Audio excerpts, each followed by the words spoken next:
शिव की भक्ति का सबसे पावन महीना सावन इस बार सिर्फ धार्मिक आस्था ही नहीं बल्कि एक दुर्लभ खगोलीय संयोग की वजह से भी खास रहने वाला है। सावन में महज 15 दिन के अंतराल में पहले सूर्य ग्रहण और फिर चंद्र ग्रहण लगेगा।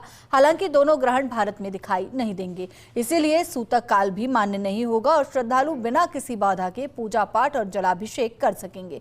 आखिर इन ग्रहणों का धार्मिक और ज्योतिषीय महत्व क्या है, जानने के लिए देखिए ये खास रिपोर्ट। इस बार सावन का महीना 30 जुलाई से शुरू होकर 28 अगस्त तक चलेगा, लेकिन इस बार खास बात यह है कि इस दौरान 2 ग्रहण पड़ रहे हैं।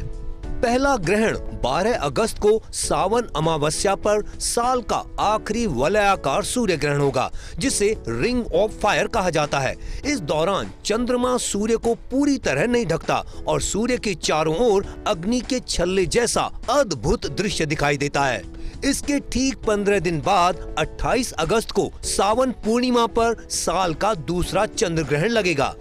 भारतीय समय के अनुसार सूर्य ग्रहण 12 अगस्त की रात 8:04 से शुरू होकर 13 अगस्त की रात 1:07 तक रहेगा, जबकि चंद्र ग्रहण 28 अगस्त को सुबह 8:04 से 11:22 तक रहेगा। राहत की बात यह है कि दोनों ग्रहण भारत में दिखाई नहीं देंगे, इसलिए सूतक काल प्रभावी नहीं होगा। ऐसे में सावन में जलाभिषेक, रुद्राभिषेक, व्रत, पूजा पाठ, स्नान, दान, तर्पण और अन्य धार्मिक कार्य सामान्य रूप से किए जा सकेंगे। भारत में न सूर्य ग्रहण दिखाई देगा न चंद्र ग्रहण दिखाई देगा। भारत में कोई भी ग्रहण दिखाई नहीं देगा, इसलिए इनका कोई भी न हम सूतक मानेंगे न इनका कोई हम प्रभाव रहेगा। लेकिन चूंकि एक माह में जब भी 2 ग्रहण आते हैं तो बड़ा उथल पुथल करते हैं, और जहां भी यह ग्रहण रहेंगे वहां अगर हम देखें तो प्राकृतिक आपदाएं आने की संभावना है, आगजनी होने की संभावनाएं हैं और कई प्रकार की राजनीतिक अस्थिरताओं का भी उन्हें सामना करना पड़ेगा। एक माह में लगातार 2 ग्रहण का आना अनेक विषमताओं को जन्म देता है। ज्योतिषाचार्यों के मुताबिक खगोलीय दृष्टि से ग्रहण सामान्य घटनाएं हैं, लेकिन 15 दिनों के भीतर सूर्य और चंद्र ग्रहण का लगना एक विशेष संयोग माना जाता है।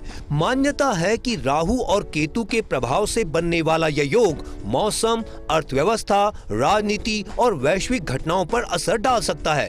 वहीं सूर्य ग्रहण कर्क राशि और अश्लेषा नक्षत्र में लगने के कारण मानसिक स्थिति, संचार और व्यापार से जुड़े क्षेत्रों पर भी चर्चा हो रही है।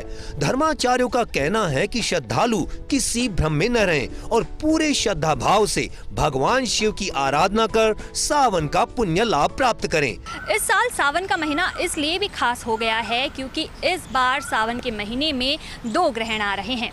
भारत में इस साल चंद्र ग्रहण और सूर्य ग्रहण दिखाई नहीं देगा, ऐसे में सूतक काल भी मान्य नहीं होगा। हालांकि भगवान शिव के जो भक्त हैं इस सावन के महीने में बहुत अच्छे से भगवान शिव की पूजा अर्चना, आराधना और जलाभिषेक कर सकते हैं बिना किसी बाधा के। ऐसे में सावन के महीने को बहुत ज़्यादा खास माना जा रहा है धार्मिक और वैज्ञानिक दृष्टि से। कैमरा पर्सन तीरथ के साथ दिव्यानी व्यास, फर्स्ट इंडिया न्यूज़, जयपुर।